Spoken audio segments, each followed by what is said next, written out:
Tak, já vás tu dneska vítám při hře World of Warplanes a asi si zahrajeme rovnou hru. Není nutno tuto hru asi ještě příliš představovat, akorát mám to v anglické verzi, ale jinak tu je 5 stromů technologických, Američani, Rusové, Němčoři, Japonci a UK. No a my se asi vrhneme s 4. týrem asi od Rusáku. No, jinak je to rychlej docela na 4. týr, ale nejvíc manévrovatelný až po teda prvním A6M něco. Tak jdeme do bitvy. Jsem velice zvědav, kam nás to hodí.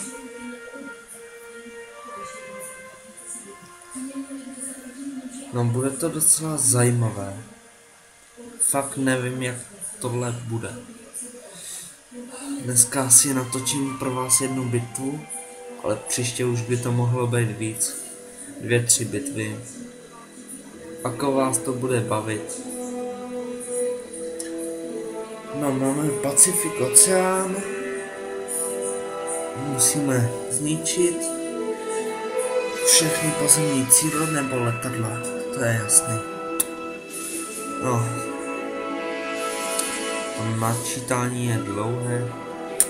Jinak možná příště, pokud ještě stáhnu, tak bude ještě hra War Thunder.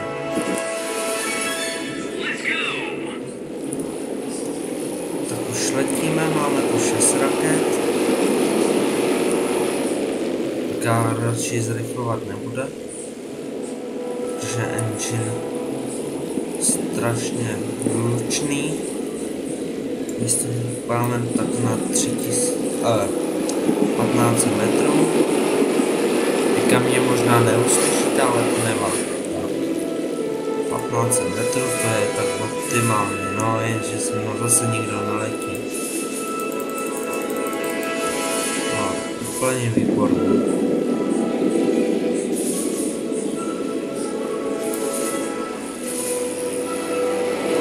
Asi to prodloužím. Co to je?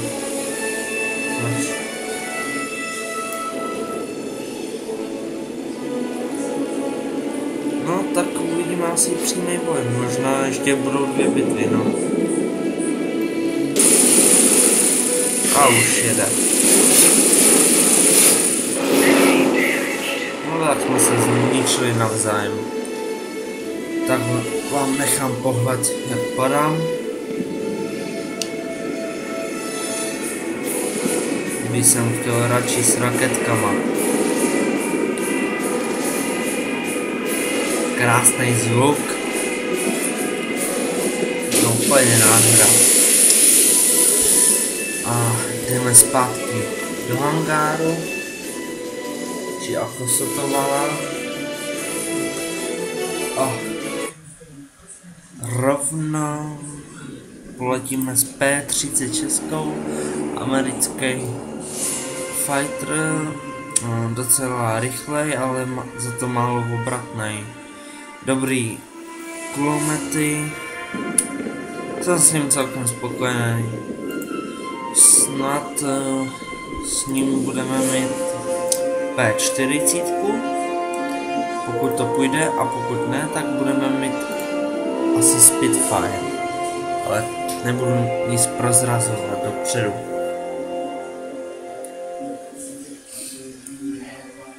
No, odhadujem, že nahrávám tak 4 až 6 minut. No, tak to dá ještě 1, možná ještě 2, ale uvidím. Na tomto anglickém serveru je docela dost málo hráčů. Co jsem koukal, tak na českým je více. Nechce se mi to znova stahovat a nahrávat na stejný letadla.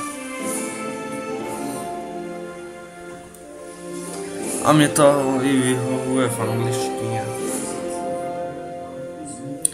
Co tu vidím, tak je to Harbor. Keď si někdo vzpomene na Japonci proti Američanom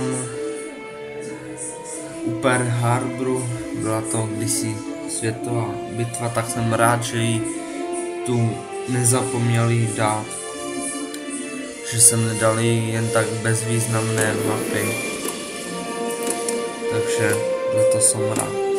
No jinak jsme vybavení 4 kulomety, 2 23 mm a 2 12 mm, takže fakt solidní. Jelikož nemáme tak žádný rakety či bomby, nemůžeme jít na pozemní cíle, nebo můžeme, ale mně by se to nevyplatilo. Takže jdeme na F3F, nebo ten, ne, jdeme F3F, ten je rozumnější. Já nechci být hnedka mrtvej.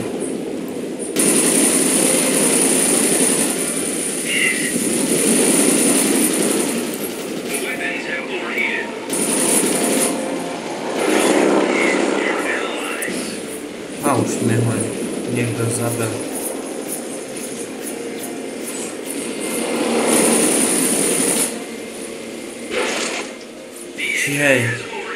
Čiže keď já ho chcem zabít, tak ho nikdo nemůže zasáhnout, protože pak zasáhnou mě a...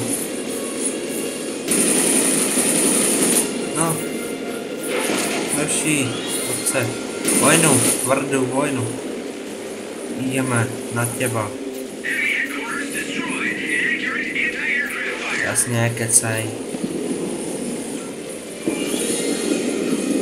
Jasně, 3 proti 2. To se lítá.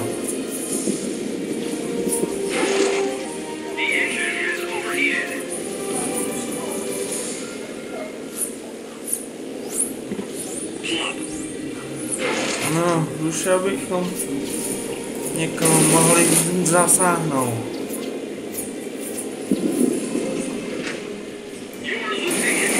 No, konečně. Alespoň ten jeden.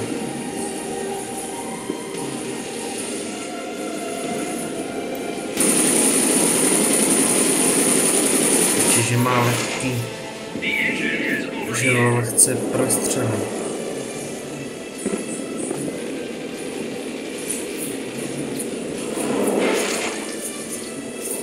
Oh my god.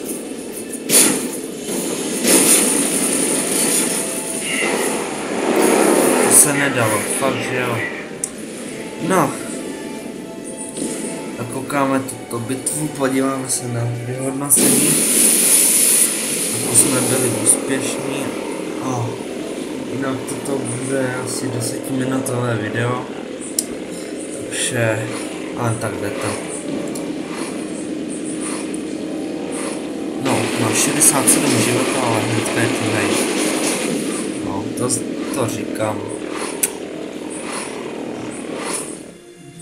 Tak, 130, 113 jsme dostali zkušeností. Něco přes 5500. Nějakých těch bodů, takže dneska se s vámi loučím. A mějte se. Příště se snad ukážu u hry War Thunder, ale to není jisté. Tak, mějte se.